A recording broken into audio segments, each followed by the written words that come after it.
The fact that we exist today as a species is testament to the resiliency of our ancestors, especially their ability to construct shelter.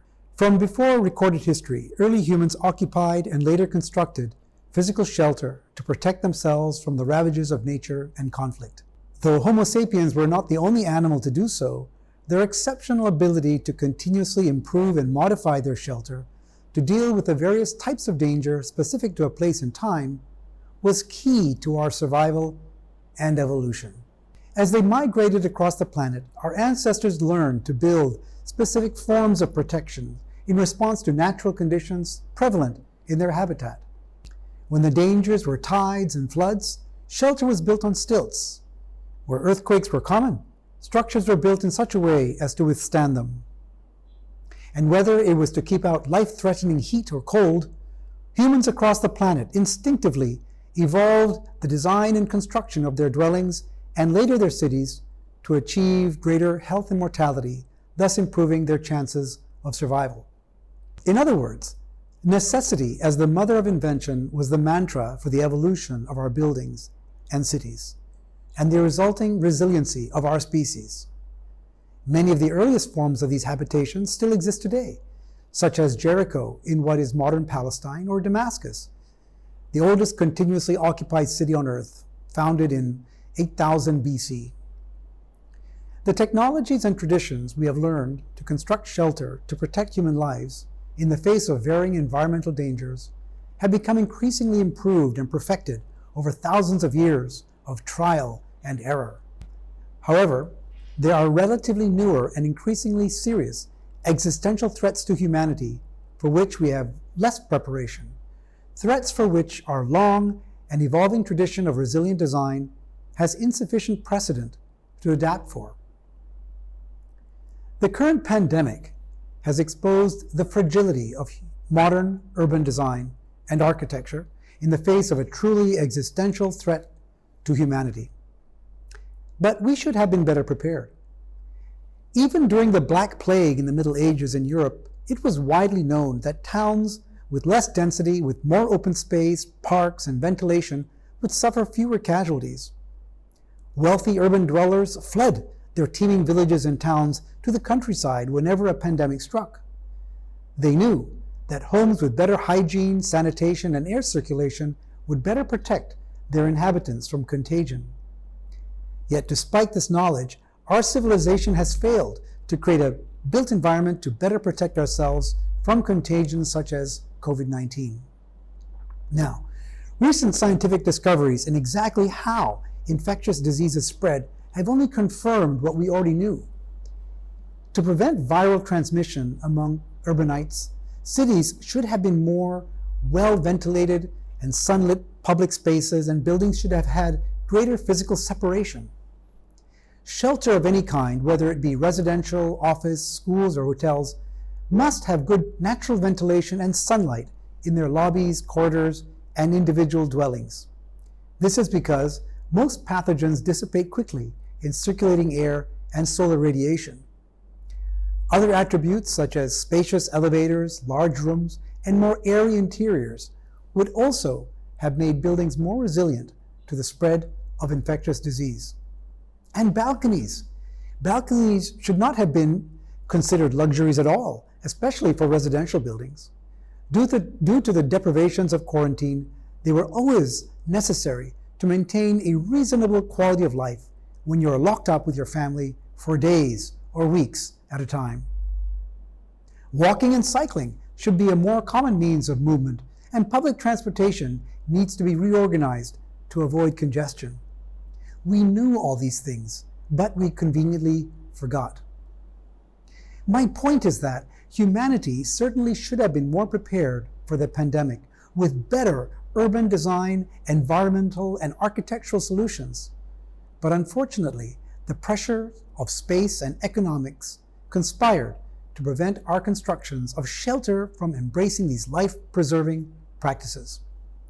The resulting hardships arising from this most recent pandemic should be a wake-up call to us all to be better prepared for a much more certain and devastating threat to humanity, which is actually just around the corner, and for which we are far less prepared. I am referring, of course, to climate change, the most significant symptom of the Anthropocene. Now, the Anthropocene, it is the unit of geological time used to describe the most recent period in Earth's history when human activity started to have a significant and lasting impact on the planet's climate and ecosystems. Scientists date the onset of this epoch to the Industrial Revolution in the 1800s, accelerating in the mid-20th century with the advent of the atomic bomb. Unlike earlier epochs in our planet's climatic record, this is the first to be determined by humanity. Now, our civilization has not even begun to address the magnitude of the challenge that will be upon us in the Anthropocene to create safer and more livable places for the human species in a world in which weather is vastly different from what it has been since ancient history. And perhaps because these very real outcomes for planet Earth and all of us inhabitants are too overwhelming to consider, we have until now not taken the difficult steps necessary to confront them. Instead of dealing objectively and considering real solutions for the looming prospect of catastrophic seawater rise, temperature increase, and the droughts, floods, and other disasters that will certainly accompany them, we have instead distracted ourselves by tinkering with green ratings, environmental certifications, and sustainability metrics. Now, that activity may lure us into the comfort of thinking that we are effectively responding to the future danger, but it is akin to arranging the deck chairs as the Titanic sinks. Now, I don't mean to be a doomsayer, but the fact is that even in the unlikely event that humanity is able to reduce our carbon consumption to an extent that global temperature rise does not exceed the 1.5 degree Paris Accord commitment, the momentum of global warming will likely continue for centuries. This is because it takes that long for the existing carbon dioxide in the atmosphere to dissipate.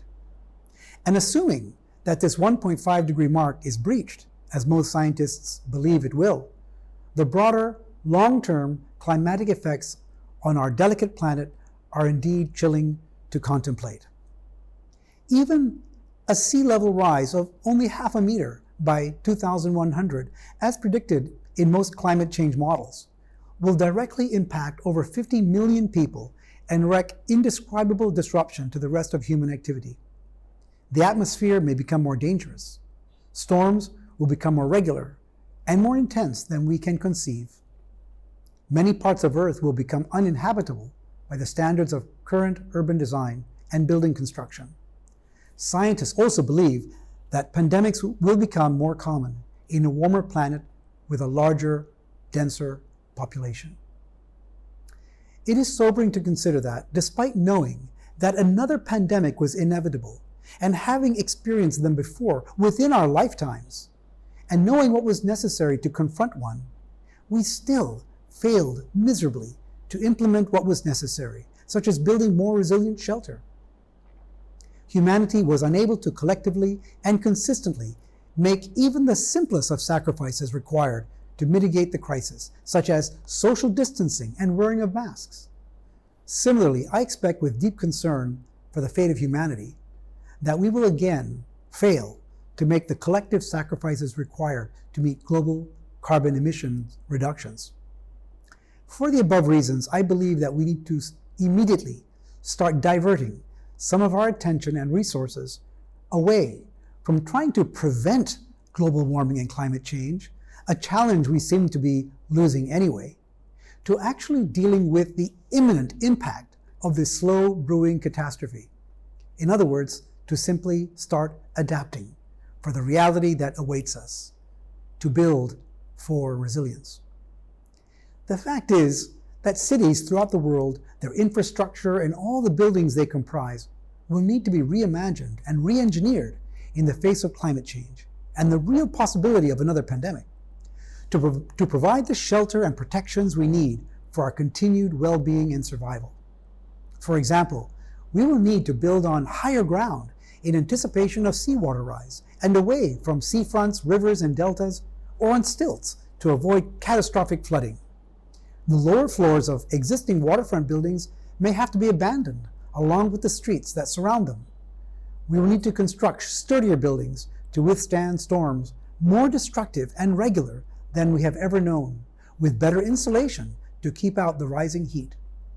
We will need to design buildings with improved ventilation and air circulation to filter worsening air pollution and the increased likelihood of future pandemics.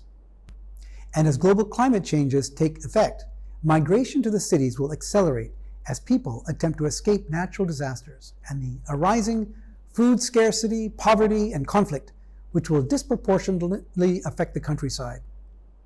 We must not continue to make the mistake of building slums and overcrowded high-rise buildings with no parks to accommodate this urban migration. Instead, we should build higher and further apart, creating public facilities and gardens in the sunlit sky. Climate change will also disrupt essential utilities such as power generation, water supply, sanitation, and telecommunications. So, we will need to build infrastructure resilience for our cities and dwellings. This means less reliance to begin with and multiple modes of essential service delivery for what we do require. For example, we must first reduce our reliance on electricity by lifestyle changes and devising more efficient equipment. And then, to produce the energy we do need, we should not rely only on one power source, but instead have redundant modes including solar, bio, wind, thermal, and even nuclear at our disposal, both at the macro and the local scale. The emerging interest in smart cities is partly a response to impending climate change. Smart cities are urban areas that use various types of electronic methods and sensors to collect data on the ways in which the areas function and uses this data to manage municipal assets, resources, and services more efficiently than otherwise. The prohibitive costs of creating these smart cities systems has hindered their full realization. However, as we begin to experience the service and resource disruptions soon to be caused by climate change, I believe that smart cities will begin to play an essential role to predict and mitigate them. For example, if heavy rains are predicted, a smart city may drain its reservoirs to prepare for potential flooding while creating and storing the resulting hydroelectric energy. And if droughts are predicted, a smart city may preempt the disruption by storing additional quantities of water and rationing supplies to its consumers. You know, I don't intend to be a scaremonger, but the early signs of impending catastrophe are too obvious for us to ignore, if not in our lifetimes, then in those of our children and grandchildren. We should, of course, continue to work toward carbon reduction and hope that our efforts result in lower climate change. But hope is not a strategy.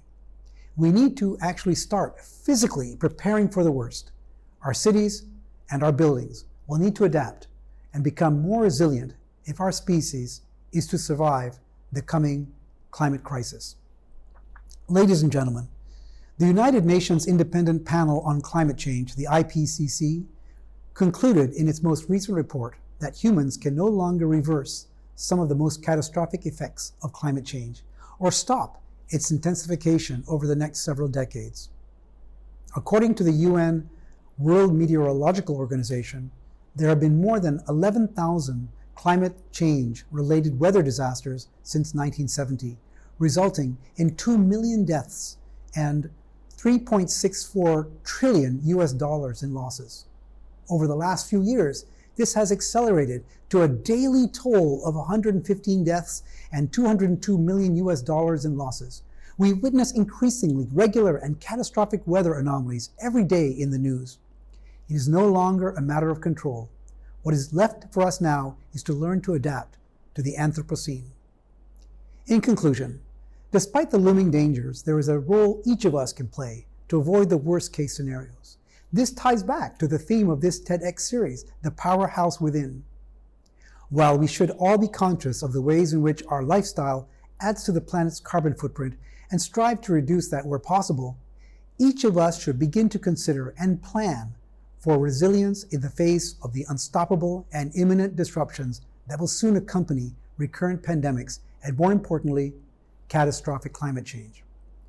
We must raise awareness about the dangers of not adapting and demand more resilient design of our cities and our buildings.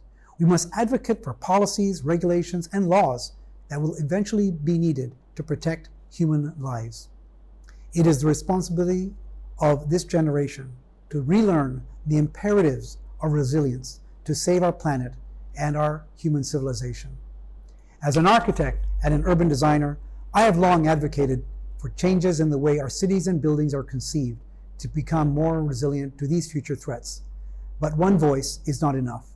I hope that those who hear this message will join me, each in our own way, to change the tide of human affairs. This should be our legacy. Thank you.